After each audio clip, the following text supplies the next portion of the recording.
Welcome to Teen Talk. Welcome to Teen Talk. Presented by Prominent Youth of America. Welcome back to Teen Talk News. I'm Amir. My name is Simeon. And today we are here with a true champion for youth in West Louisville, Da'Marrion Fleming. Founder of Sowing Seeds with Faith, a graduate of Louisville Middle High School, and a proud Army Reserve veteran. Da'Marrion built Sowing Seeds with Faith into the largest out-of-school enrichment program in West Louisville, reaching over 1,000 youth annually across 75 schools and 21 zip codes. His mission is to empower young people to navigate college and career readiness through high expectations, support, and structured support, and values and grounded in faith. As he often says, he was a boy with a dream until he became a man with a purpose.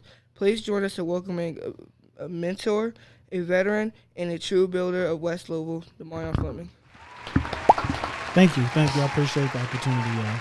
So Da'Marrion, for viewers who are meeting you for the first time, who is Da'Marrion Fleming, and what inspired you to found Sowing Seeds with Faith?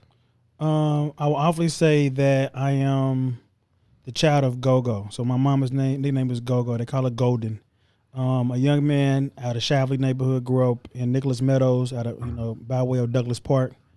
I would say I am the community. I am what you see. I see what I want to give back. I make a difference by not just what I do, by what I say. I'm consistent. I'm a dad. I think I take that title probably more serious than anything else. Been a father of two young men, Josiah and Noah. Sowing Seeds with Faith is a very unique space. It's a very unique opportunity that was rooted out of me teaching. I was a school teacher at first, and then I kind of got away from the teaching and felt like there was more impact to be made outside of the classroom. So who I am is what you see, what you get. I'm as advertised. I don't kind of shy away from that. I don't sugarcoat what it is and what it ain't. I'm very transparent, very vulnerable, and also very blunt. Sowing Seeds with Faith, for the lack of better words, is just opportunity. We stand on experiences and exposure, giving kids something they've never seen, giving them what they desire and deserve at a very high rate that was more affordable. We tell people you can pay with the 4 T's. The 3 T's is what people know most, but the fourth T is kind of what changes the game. So you all heard about time, talent, and treasure. And then we just added testimonies because everybody has a testimony. We feel like that is what can and will make a difference. You're a 2006 graduate of Louisville Middle High School and a 2023 Middle High School Hall of Fame inductee. How did your own high school experience shape you into doing into shape the work that you do with young people today? Male's male. It was a little bit probably more white then than it is now. Male is known for teaching you how to play the game. Male was a space that didn't look like us unless you had a ball in your hand. So most black and brown kids who went to Male was probably for sports.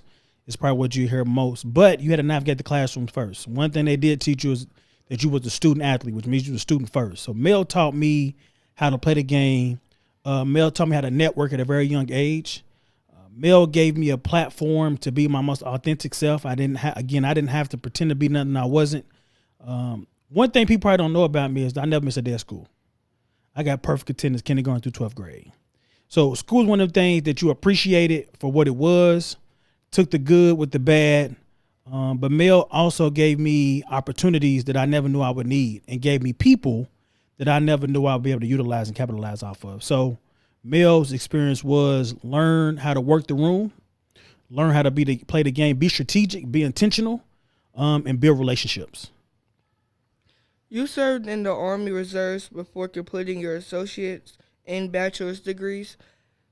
How did military service prepare you for a career in youth development? It didn't. The Army was not part of the plan. What happened was I went to Tennessee State University and the tuition went up. And one of the opportunities was they're like, man, if you join the military, you can go to school for free. So I'm like, why not? So I went to ROTC recruiting office, joined the ROTC program, and did basic training in Fort Knox, AIT in Fort Leonard Wood, Missouri.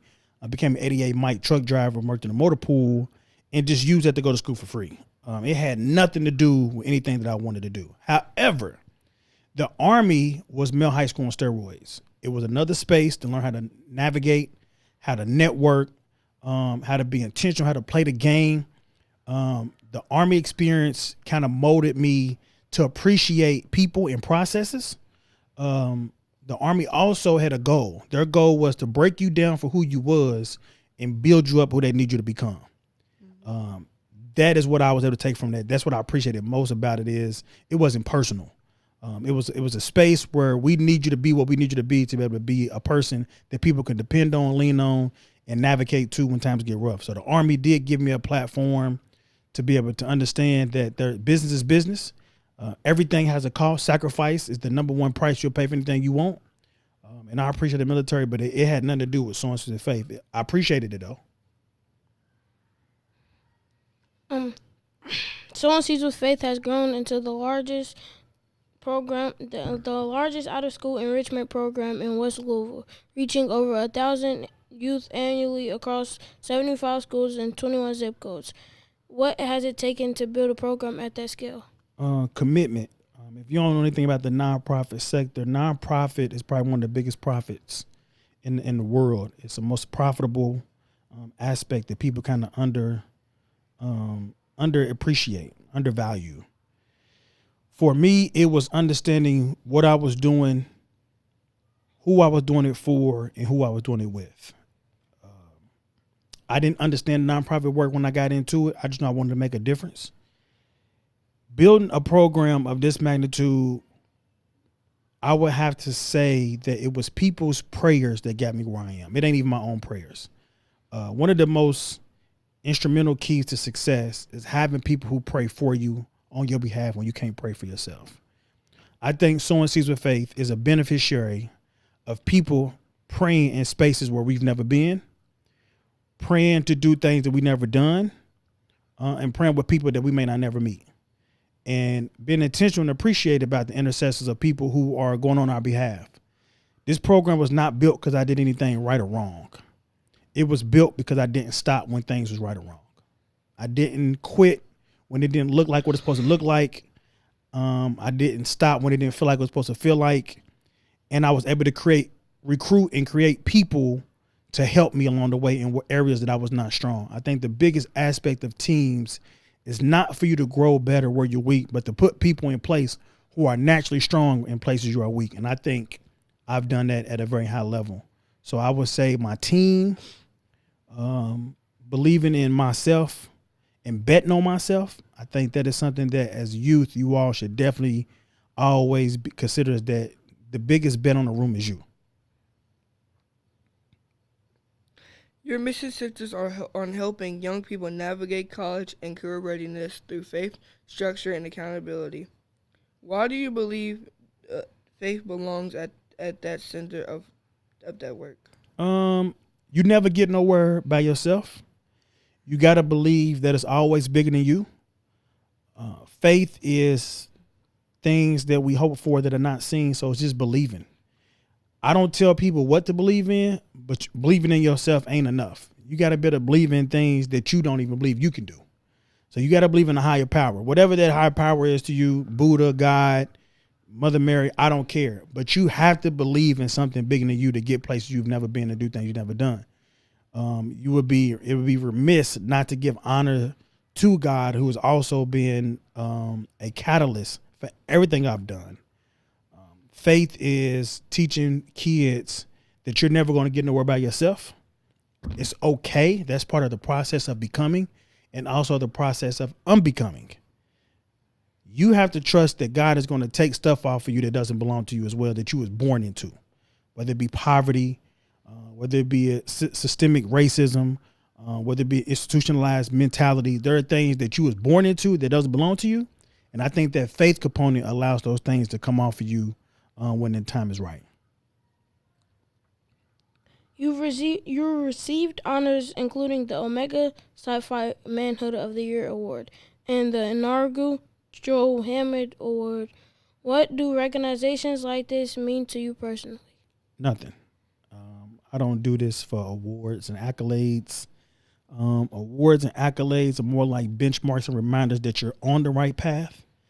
But that has really no significant value to me. I appreciate it. I acknowledge it. I think people who do see me in spaces that I don't see myself, I'm grateful and I'm humble. But you can't get in this work for a pats on the back. Because one of the sayings that I tell my kids, if you live for the applause of people, you will die from the boos of the same people. So if them clapping for you and then cheering you on, the only reason you're going to get up and go, you'll die. Because the minute you get posted Louisville mugshot, you make one big mistake, them same people are going to reshare posts and have all the things to say about you for things that you did. So I don't do it for awards, accolades. I appreciate them again, but it's not about that. I am part of Omega Psi Phi Fraternity Incorporated, and I'm grateful, and I love my fraternity. I love the organization. I love what we stand for and mean. But I didn't join the organization to be celebrated. I joined the organization to get the baton and run a race of people who look like me and walk like me and ran before me. And I just wanted to do my part. You often say I was a boy with a dream until I became a man with a purpose. What moment in your life turned that dream into a purpose? Understanding the call. What I tell people is that the call that I have on my life, I've had for a long time. I've heard the phone ringing for a very, very long time. I just didn't answer it until I understood that the phone's not going to stop ringing. And I think God said, I need you to answer it when you're mature enough to understand what's going to come with the answering. So I understood what my calling was early, but it wasn't until I understood that I had to put away boy things to become a man and actually fulfill that dream. I feel like in classrooms, I was a boy. But when I came out of those classrooms and got into the world, God gave me manly opportunities to show that I'm capable and competent. So it wasn't until I realized that I became a man with a purpose. It was all a dream. And dreams is just things that you foresee. They're not reality until you put purpose behind them. As a father of four, how do you balance leading a growing nonprofit with being present to your own children? Fatherhood is probably one of the greatest titles and attributes of my life. My kids didn't only save my life, they changed it once they saved it. I wasn't on a path of destruction, anything doing wrong, but I wasn't operating as a father.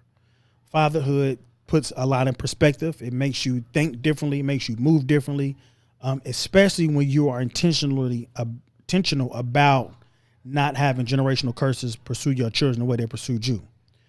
So as a father of two of those kids are bonus kids that was blessed in my life, Anaya and Chase, who also helped mold me to become a better person, a better man, a better father.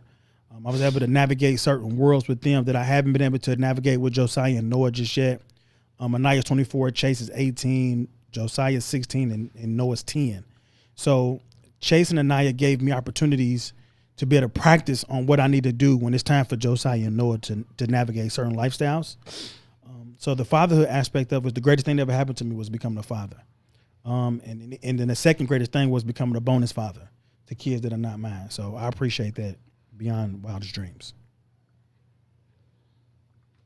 For a teenager who feels like they don't have structure or support they need to succeed, what advice would you give them about finding their own path? Join Sowing Seeds with Faith. Shameless plug. I feel like that we have a program that helps kids identify who they are. We have a program that puts kids in very uncomfortable situations to give them skills and skill sets and tools that they can use to navigate life. I think our program also have kids who are able to pour into other kids.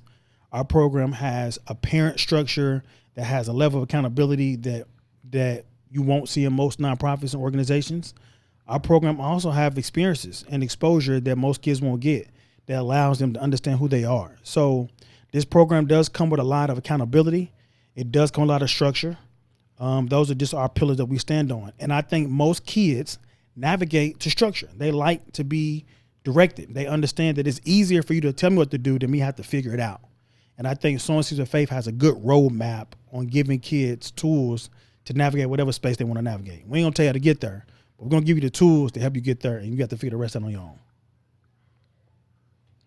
For a teenager who feels like they don't have,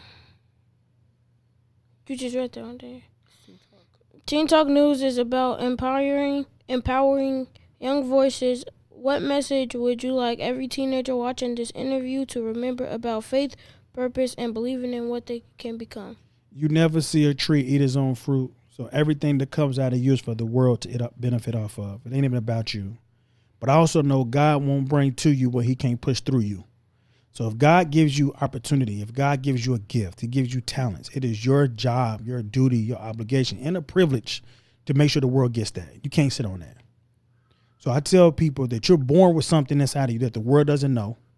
It is our job as leaders, mentors, dads, advocates to help you get that gift out of you and that the world can benefit from it. The world only wants your gifts. They don't care about your name. They don't care about what you can and cannot do. They want that gift. They want to know, how does your existence change lives?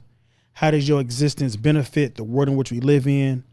I want you to know that if you didn't have a gift inside of you that the world needed, you would be dead. God will call you home. Our time on this world is very limited. We do have an expiration date, so it is our job to make sure that what you have inside of you, it got to come out. So whether we got to water the seed, give it sunlight, love on it, pray over it, all the above, our only job is to get the gift that's inside of you out of you with your talents. So being able to put you in spaces and places where you are able to grow, thrive, and mature. It's going to be uncomfortable. It's not going to be easy, but it's necessary. You only grow where you struggle. You never can grow where you're comfortable, and you don't want to ever be complacent with growth. You want growth to be challenging. You want it to be impactful. You want it to be intentional. And I feel like our program, at me at the head, with Devin and Nakaya, and all the pieces that make this thing move, we can and will do that for a very, very long time. Well, okay, that's all the questions we have for today. Mr. Da'Marrion, is there anything that you want to sign off with? And I love y'all. I believe in y'all, man. It means a lot to be interviewed by people that I've watched grow, to watch you two mature into what you become, to watch you be able to have a space and a platform that you've worked hard. I think this is why I do what I do. This is the price we pay, and this is the pay that we want. We appreciate this as grown men. I'm sure your dad is very proud. I'm sure your dad is looking down on you. He is very, very, very proud of you. I'm very proud of you both. I think what you all are doing is game-changing and life-changing, and I think this is part of your gift and your talent, and I want you all to take this wholeheartedly serious, and because the world might put you on a platform that, you know, can change the world, and I want you to be prepared for that. Not afraid, embrace it. So just know that we believe in you all. We see you all. We are cheering for you all, whether you hear us or not. And our job is not to prevent you from falling. It's to make sure that you get up and keep running. So I love you all both very, very much. All right. Bye, guys. Special thanks to our guests for stopping by today. And thank you all so much for watching.